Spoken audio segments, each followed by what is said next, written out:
And welcome to Weather and Ag in Focus on this Thursday, the last Thursday of the month of July. I'm Chief Meteorologist Dean Wysocki, along with our Ag Director Bridgette Readel, who is on location down in Baltic, South Dakota, where you guys are going to get some much-needed rain as well as we are here. In fact, we've got some big storms, nothing severe, really starting to pop now. If you're in the FM area, you look west, it looks black, and that's because there's strong storms right now from a couple of batches from Mapleton out through Castleton. We've got another batch just north of Leonard moving northeastward towards the FM area. These strong storms stretch southwestward towards Enderlin and down towards Fort Ransom as well. All of these moving slowly to the east and northeast. Most of these going to stay just west of Fargo, but I do believe by about 2 o'clock we'll start to see some of these storms affect the FM area. And again, this is going to be kind of how it is. We're going to be right on the northern end of these storms here in the FM area.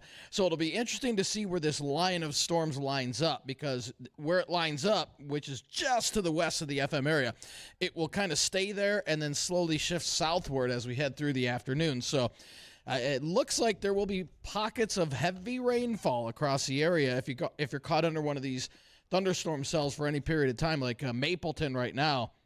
You've been caught under this moderate to occasionally heavy thunderstorm, which is just basically parked over Mapleton over the last 20 minutes or so. So there's going to be some areas that pick up more than an inch of rain. There's going to be some areas that pick up less than a quarter inch. That's typical with thunderstorms. But again, watching this line develop currently, there's going to be some pretty decent rainfall amounts pretty close to the FM area. So that's good news for some, Bridgette. And like I said, you guys down in Baltic there, under, I believe it's D2 drought conditions, which just came out today. So we're all in need of some rain from north to south. I would like to drive home in rain today. I don't care what it takes. Yeah, Right. that'd be awesome. Let it happen. Yes. 100%. Yes. That extra voice you're hearing is our guest today, and this is Marcel Kringe. Marcel is joining us with BranValt. BranValt? Did I say that right? BranValt. BranValt. You got it. Vault. Whew. Formerly Bushel Plus. Absolutely. And so we are indeed here at Baltic, South Dakota for AgPhD Field Day. And there's a lot going on. If you see us wiggling, it's because we're literally on a patio table with a giant umbrella, which was nice for shade when the sun was out, but it's wiggling a little. So that's okay. We look a little fuzzy. Oh, yeah. We'll make it work. We're going to make it work. So, all right, let's just jump into everything that's happening here at AgPhD Field Day in Baltic, South Dakota. Marcel, what are you doing while you're here today? I'm just running around talking to people. I got like panels and radio shows. How about you? That's awesome. Well, I've done a couple panels too, or speaking sessions. So I've done the combine walk around in the CNB operations booth here, the combine walk around about how to calibrate loss sensor, how to figure out that with our smart pen. Did a panel discussion, Dial in Your Harvest with Neil Denton and Riley Anderson. Nobody wants to lose any more out of the back of the combine right now. Exactly. Well, you as agronomists, you all know that you don't want to have this out the back and then have volunteer crops growing again next year, and you want to have that. You want to have that grain to sell actually and not lose it. So that's a big thing we're talking about here today, harvest optimization. And then, of course, connecting with customers, connecting with new potential customers. There's lots of great people here that, are really, really intrigued by what's new, and they're looking for cutting-edge new things. And it's really good talking to them because it's a really good crowd here. I recently had a farmer tell me that he thinks the dumbest piece of equipment on his farm is his combine. Because really, you have a yield monitor, and then it carries the grain. But you're fine-tuning that with BranValt. Tell us a little bit about what you're doing there. Big time, yeah. So I grew up on a small mix farm in Germany. I've been kind of all over the world working on farms and custom harvesting operations. So, but out of all of that, I saw that the same things happen in any combine all around the world. And that was that the combine was just basically driven as it was. But there's so much fine-tuning you can do that oftentimes gets forgotten about, or that, was not set up in the first place that nobody knew about. Because it is not a dumb machine. There's a lot of different settings on it. And now as they're getting smarter with automation, the thing is the basic knowledge still needs to be there to calibrate everything so the automation can make it better. And that basic knowledge is so fundamental for harvest that we talk a lot about, precision seeding, precision planting, precision spraying. Now we got to bring this to harvest, which we do with our different product lines and our educational department, the Harvest Academy. That's a huge situation for you with Harvest Academy. You're getting calls often from your dealers, from farmers saying, come show me, come teach me. And that's part of what you're doing here with C&B?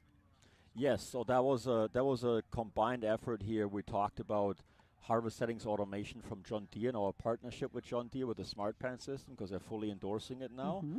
But it was not a sales pitch. It was really educational about how do I use this to calibrate a loss sensor, and how do I use it on any kind of combine, the new ones, the old ones. We had people there with 9600s, and I always tell them, the oldest combine we had the system on was pulled by 3 horses from the 1940s. So we can deal with any combine that's out there, really, and make it happen. And people are really appreciative of the practical approach of the education that we do here. And then people say, hey, you know what? Wonder if we can get our local seed company or whoever else to sponsor Harvest Academy and bring everybody together. And that's kind of when we show up or join dealerships in combine clinics as well and talk about it. And it's not that you're just a one-horse wonder, so to speak. There are a lot of things happening within BranValt because you have so many different areas and little pieces of equipment and abilities to help. That's just part of the discussion we're going to have with Marcel today. Yeah. And this is just the kind of the tip of the iceberg. You're going to come back and join us in August as we roll even a little closer to harvest. Yeah, it's going to be fun. We're going to talk here on air about so many of those things. So for those of you who are listening, today could be your day to ask questions. Certainly, you're going to want to ask questions when I have Marcel back. But before we continue on, remember you can call us on our JLA insurance phone line, 701-293-9000. I will try to take emails as best as I can, but I will tell you, cell service, a little sketchy. We're doing the best we got, though. We've got a lot of things plugged in here. Tricky today. You bet. And we are ag@flagfamily.com, Dina's weather at flagfamily.com. And we are streaming live on Acres TV. We are at the Acres TV stage here at Baltic, South Dakota for AgPhD Field Day. And you can watch anything you miss from the content that's being created here on Acres TV. So after the livestock report from the American Ag Network, we're going to continue to visit with Marcel. Right we're going to on. ask more questions as we get towards harvest because I saw combines rolling on the way. So did you. Yeah, they're going in wheat already in North Dakota. It's coming in hot now. We're going to start talking Soon. about that in a minute. So hold tight, everybody. We'll be right back.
Not only are you joining us here today on Acres TV, Facebook, YouTube, you can see us live at the Acres TV booth here at AgPhD Field Day in Baltic, South Dakota. And it's been a fabulous crowd. I have Marcel from BranValt joining me today because harvest is coming. We saw combines on the move. You came down from Manitoba. Manitoba, yeah, drove down here. All right. As you were driving along and you saw combines in wheat fields like Already. I did. Yeah, they're going. What was the thing that you thought of that you're like, I should just pull into that field and tell that guy to fix this?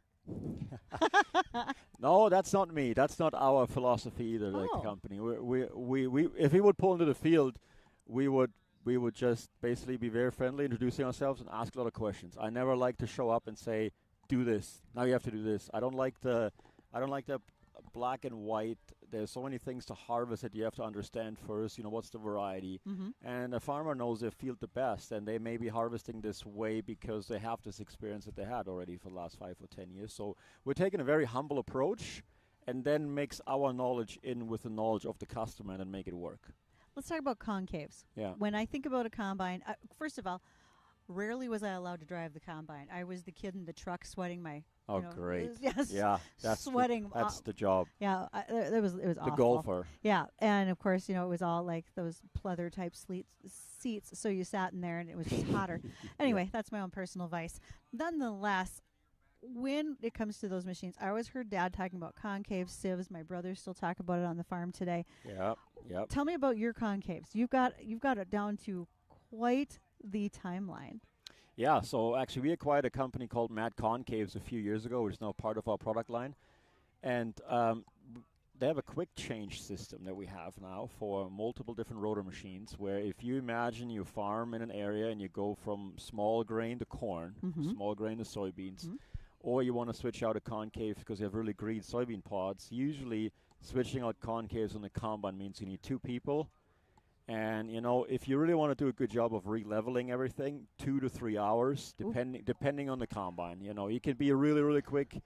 However, that you're pushing it. If you're up against the weather, you don't want to take that time. You don't want to do it to make a quick change in the field, but if you're switching from wheat to corn, you have to do it. Absolutely. So we have a quick change system with modular inserts where one person can change concaves in 15 minutes by themselves.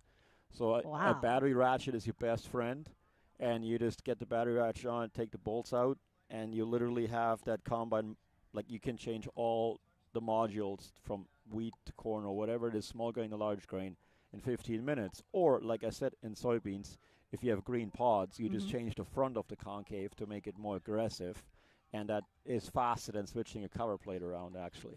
When you think about and more efficient. When you think about our live radio region, the footprint that we have, we're talking eastern Montana into northern Minnesota, South Dakota into North Dakota. Yeah. We look like you in Manitoba, right? Our cropping systems are similar, et cetera. So it's really a natural transition for you to be able to come on down and be such a resource for our farmers.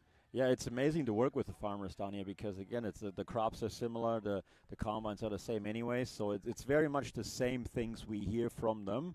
And people are looking for, you want to be innovative, want to be on the cutting edge, and innovative farmers are looking for how can we do things better. And, a smart grandpa always said you can reseed, you can respray, but you can only harvest once. So let's make it count for it. So that's where this is really coming from. So have the right concave for the right crop at the right time is kind of how this goes with us. Yeah. I appreciate a smart grandpa. Yeah, 100%. Those are good. Yeah, I grew up with 4 advice. generations on the farm, so it's awesome to have that generation around. As a young guy on the farm, did you really ever think that this would be what you're doing, that you would not necessarily be a small farmer, but that you would be working with these operations and this size of equipment? Now, we work now in 45 countries where we have customers, and it started as a hobby, this business, so I'm very blessed and very humbled by this and appreciative of everyone that works with us. But if you go back, and when I was 10 years old, if you would have asked my mom if I would ever move to a different country or learn a different language, she probably would have said, yeah, not that kid. So, and as a kid, I used to stutter, so I had to go to a speech path, and now I don't shut up anymore. So now it's like, now maybe that's one of those things where now I got more open talking to people and definitely became more extroverted, I guess. But you have So, such yeah. a passion. You want to make sure that people's equipment is running well during harvest. Yeah, because I'm a farm kid too, and I worked on farms. And I was an agronomist, so I know how Mhm. frustrating it is when it doesn't work, and that's why it's so.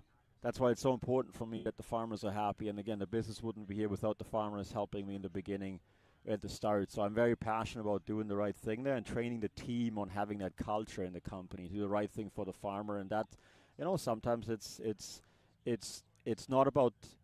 I shouldn't say sometimes, but the situation is, say, sometimes the situation is that you don't get the sale as a company. Sure. But I feel okay not getting the sale in the moment because I don't need to fix something for the farmer, because if it's not broken, don't fix it. So I'm okay walking away from something knowing that this farmer is doing something with his combine, whatever it may be, that works for them, and that's awesome. Yes. So, and I'm okay with that, and I think that's what really built a brand, because yes, we have lots of value we can give and we can do, but it has to fit.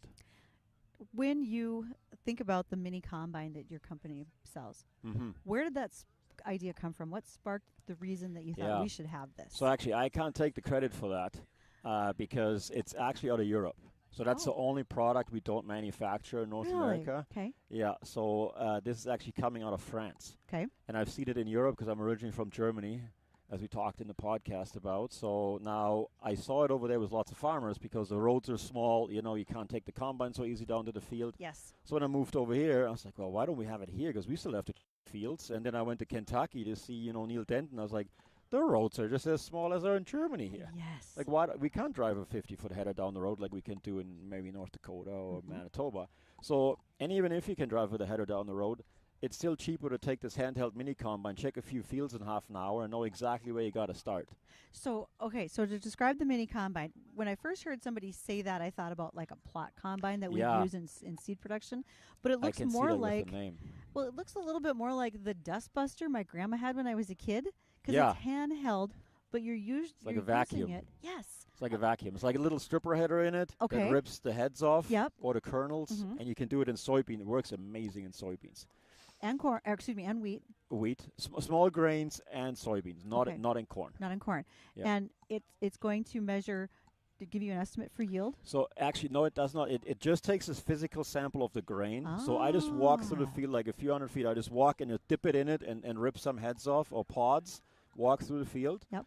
And then it throws the chaff out to the side after threshing it and puts the kernels all on a little bottom container. And you take that container, put it in a portable moisture meter, the moisture meter at home.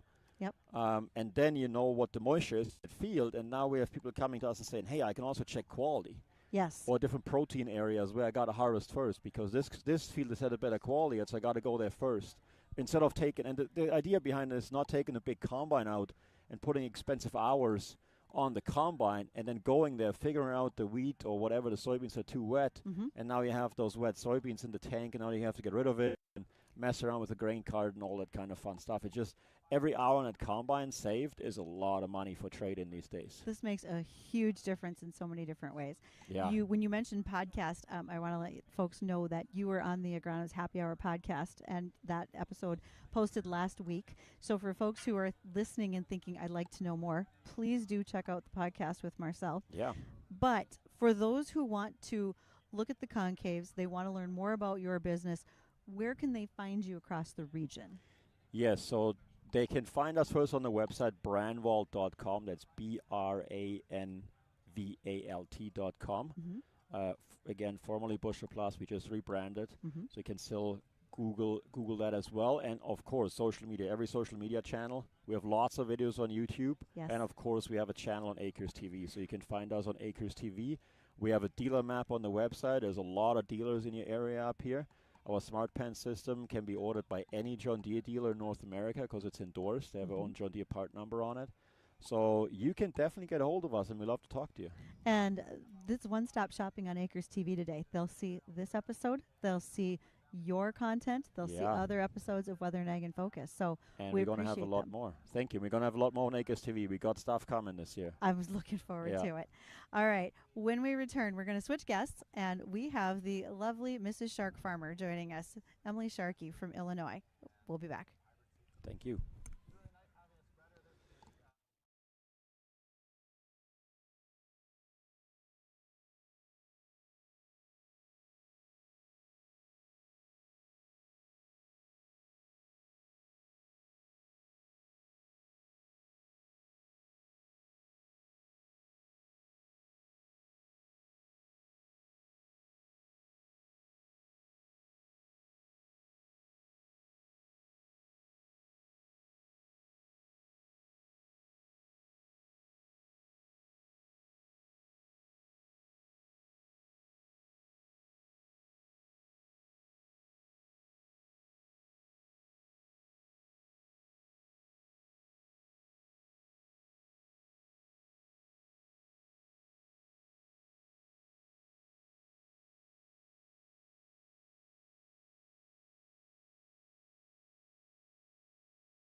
And welcome back to Weather and Ag in Focus. 1:35 in the afternoon. We'll join Bridgette here in just a few minutes. But if you're in the Fargo area, you're looking west or southwest, you'll notice the skies are black. And the National Weather Service has just issued a severe thunderstorm warning for southern Cass County until 2:30. We've got a line of strong to occasionally severe thunderstorms stretching between Mapleton and Castleton, south through Durbin, just north of the Leonard area.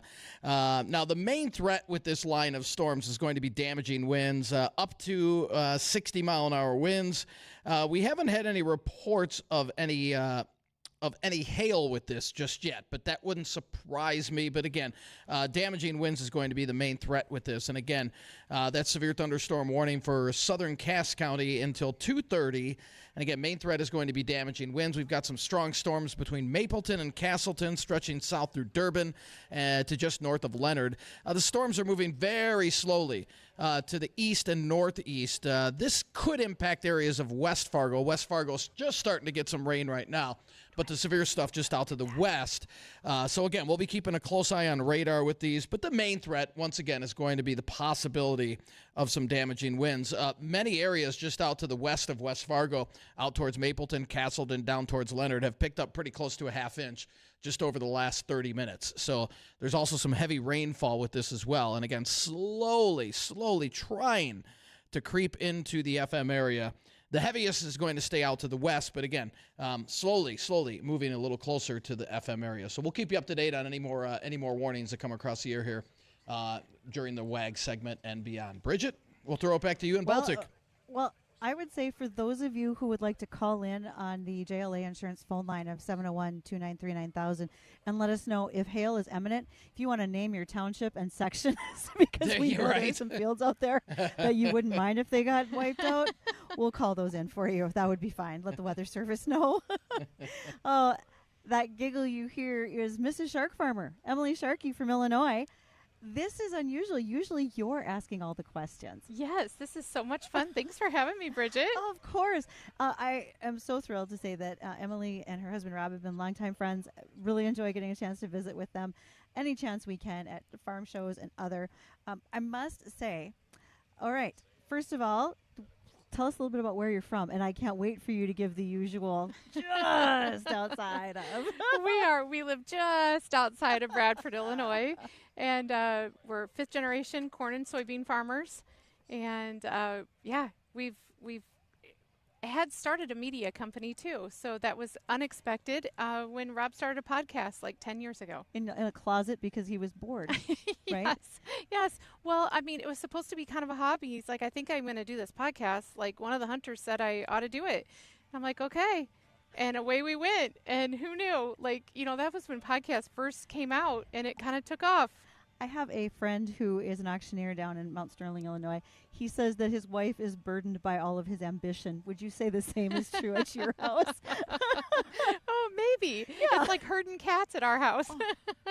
No, we have a lot of fun. We make a good team. But, yeah, it has become a full-time job, which is crazy. Now, when you think about what you guys are doing, we'll go back in time where, first of all, little Emily maybe didn't expect she was going to be a farmer. Oh, my gosh, no. Now, my grandparents on both sides farmed. Okay. They both were corn and soybean farmers in Illinois, and they had Hereford cattle on both sides. Nice. But, they went through, the 80s, and they didn't encourage, like my grandparents on my dad's side didn't encourage the boys. They had 3 boys to really come back. Mm-hmm. Like, they had been through so much, they just looked at it as, oh, you guys, we don't want you to be this stressed. And so, and that was the same, like my mom, women didn't come back to the farm. So it skipped a generation. Yeah. And so I grew up in town, and I met Rob at a 4-H dance, like the summer after our sophomore year of high school. So we are high school sweethearts, and we've been together ever since. Last night you mentioned, or maybe Rob mentioned, the fact that he still has the T-shirt he was wearing when he met you. I found it. I was cleaning his closet the other day, and it's Milo Ribbon Winners 4-H Club, this green, and it's almost threadbare. It was like 36 years ago. Oh, man. I'm sure he put it right on, wore it around the house. Oh, yeah. Yeah, it was like a medium. Now, with all the things that you do, I know you get the question, where do you fit in the time to farm? But you're corn and soybean farmers. You have found a way to have a really good method that works with Yes. your company. Yes, we have. When Rob was growing up, he had hogs, and his dad, they put through probably 30,000 hogs a year, so they were really heavily involved. But the hog market crashed about the time after we were married. It And didn't just slightly crash. Ooh. That was sort of a meteorite divot into the ground. Oh my gosh, like it took us out. I mean, Rob and I were so broke. Yeah. I mean, we had just gone full in renting some buildings ourselves at that time. And so, yeah, we were broke as broke. We were riding our bicycle up to the farm. I mean, like we didn't have a car that worked. It was bad. But yeah, and then I got a zoology degree. So, when I came back to the farm, I was training polo horses and playing polo, and I figured I'd be working with animals, Yes. for the rest of my life. Yes. But that didn't work out that way. I ended up homeschooling 4 kids and sort of helped on the farm when I could, like with harvest and things like that. But we sort of had like divide and conquer. Like he worked the farm and I raised the kids, and we, mingled that a little bit, but we really had to like have division of labor. But it wasn't until, we started the podcast and we got on Sirius XM after that, that really we looked at it as, oh my gosh, this could be a business. And that's sort of where I fell in, like Miss Zoology degree, had to figure out, how to do Sirius XM. Yep. And then SharkFarmer TV came along and how to do TV and be a producer. So now I'm producing all the things, and it's this 80-hour-a-week job that I Constant. never expected to do. Constant things going on Yeah. within Shark Farmer Media. Yes. Really is that you are. Yes. As you visit with so many folks every week, you're doing interviews, you're doing podcast interviews, and as you think about those, is there a common thread of a conversation that should have happened on a farm sooner rather than later? Yes. Yes. One of the biggest things that we talk about with people everywhere that we travel is succession, and just like having those conversations earlier, because, Rob didn't have those conversations with his dad. He had 5 older sisters and things were sort of expected, but those are hard things to talk about. So, we didn't sit down and have, a lot of people can't have those discussions because you have to either say what you want or, how you think things should be. But everybody has their own opinions of what that should look like. And the kid doesn't want to say, I want to come back, if he thinks it's going to be hard for his parents to have him come back. Yes. And I think people everywhere, no matter where you are farming and ranching across the country, it affects every single farm and ranch to think about who is going to take over in the next generation, whether that's going to be a family member or a neighbor or, a great nephew or whatever. But it's hard to have those conversations. I'm going to tell you, this morning I was on one of the panels. I've had 3, or I have 3 today. I've had 2, got 1 more after this. And we didn't intend to talk about succession planning, but it did come up. There are some folks that, I'm so tired of hearing about it. Would you stop telling me? Well, you maybe have your plan done, but that means you're only 15% of U.S. farms that have finished your plan. I had a gentleman come up to me, and he said he farms here in the state of South Dakota. He and his wife are trying to start their estate plan, but they are on a different page. And he said, should we bring our kids into the discussion? And I said, this is just my opinion, but I really think you two need to be on the same page before you involve your kids. And as this man stood there with tears in his eyes, and he said, but it's so hard. Maybe it's easier if I don't make a plan. Oh. So what advice could we give him? And maybe advice to his wife. Yeah. What could we give them? It's always so hard because I think when people talk about succession planning, it's overwhelming because, they think, okay, now I've got to get a lawyer and I've got to talk through these things, and then there's paperwork and it's like, and sometimes they've waited so long, they're older and it's all just overwhelming. Yep. And it's like, really, as we've talked to people across the country, it's the earlier you start, the conversations you have when they're younger, or, it kind of, like you said, trying to be on the same page, but just sitting down and having the hard conversation. And it is hard when, some people, they get along so well and they farmed and they just spend all their time together as a family. But other people are very different in personality and they've never agreed. Yeah. And so I think it's just hard for people to sit down when they have clashing personalities. You're farming with your oldest son, William. Yes. Do you have regular, today is Sharky Farm's meeting, and we're going to sit down and we're going to discuss how things are going to go? You know what? We always think that we should do it even more. I mean, we do talk on a daily basis, okay, this is what we need to get done, and this is where we're going. And, for William, he's like, we just passed off the outfitter to him because we have a deer outfitter as well. And so that was something Rob never expected to do, was like passing the outfitter. And that was really hard for him. That was his baby, you know.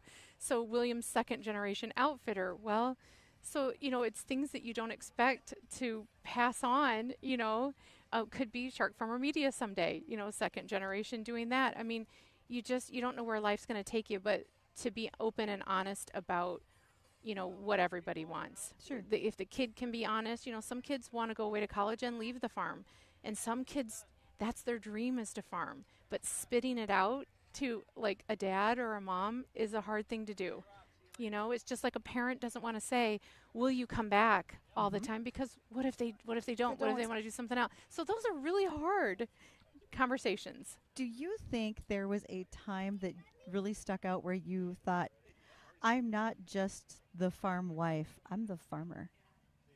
Yes, actually. When we first got married, I didn't have a place. They sort of, Rob farmed with his dad and he had the hired hand and they had a rhythm. Yes. And, me being one generation removed, skip generation, I didn't know that rhythm. And it was all men and they were strong and they knew what they were doing, And so when I was raising kids, it was about me bringing the kids out to be a part of it, or bringing out meals or running for parts or doing something like that.